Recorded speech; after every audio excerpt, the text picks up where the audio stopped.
एक बार भगवान सूर्यदेव जब रथ लेकर के अपने 7 घोड़ों के रथ पर सवार होकर के बाहर जाने के लिए तैयार हुए तो उनकी पत्नी ने उनसे प्रश्न किया कि हे प्रभु, आप रोज सुबह इतना जल्दी उठ करके और ये 7 घोड़ों के रथ पर सवार होकर के कहाँ चले जाते हैं और शाम तक कहाँ घूमते रहते हैं। तो भगवान सूर्यदेव ने उनकी पत्नी से कहा कि मैं सुबह उठ करके सभी लोगों को भोजन बांटने जाता हूँ, कहीं इस पृथ्वी पर कोई भी भूखा न सो जाए, कोई भूखा न रहे, मैं भूखों को अन्न देने जाता हूँ। तो उनकी पत्नी ने कहा कि क्या आपकी इस धरती पर कोई भूखा नहीं सोता? तो सूर्यदेव ने कहा कि नहीं, इस धरती पर कोई भूखा नहीं सोता है, सभी को अपना पेट भरने के लिए अन्न ज़रूर मिलता है।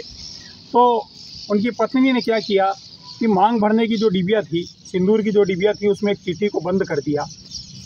जब सूर्यदेव पूरे दिन गरीबों को और हर जन को, प्राणी को भोजन दे करके आए तो उनकी पत्नी ने सवाल किया कि क्या आपकी इस धरती पर आज कोई भूखा नहीं सोया? तो सूर्यदेव ने कहा कि नहीं, आज एक प्राणी आपकी धरती पर भूखा रह गया है। सूर्यदेव ने कहा कि ये संभव ही नहीं है कि मेरे रहते हुए इस धरती पर कोई भूखा रह जाए। तो उनकी पत्नी गई, सिंदूर की डिब्बी लाई और जब उसको खोला तो देखा अंदर जो उन्होंने चींटी को बंद किया था वो एक चावल का दाना अंदर पड़ा हुआ है और उसको खा रही है।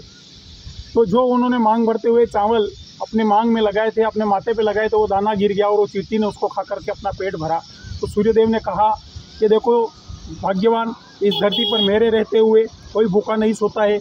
इस धरती पर हर प्राणी को उतना ज़रूर मिलता है जितने से उसका पेट भर जाए और वो संतुष्ट हो जाए।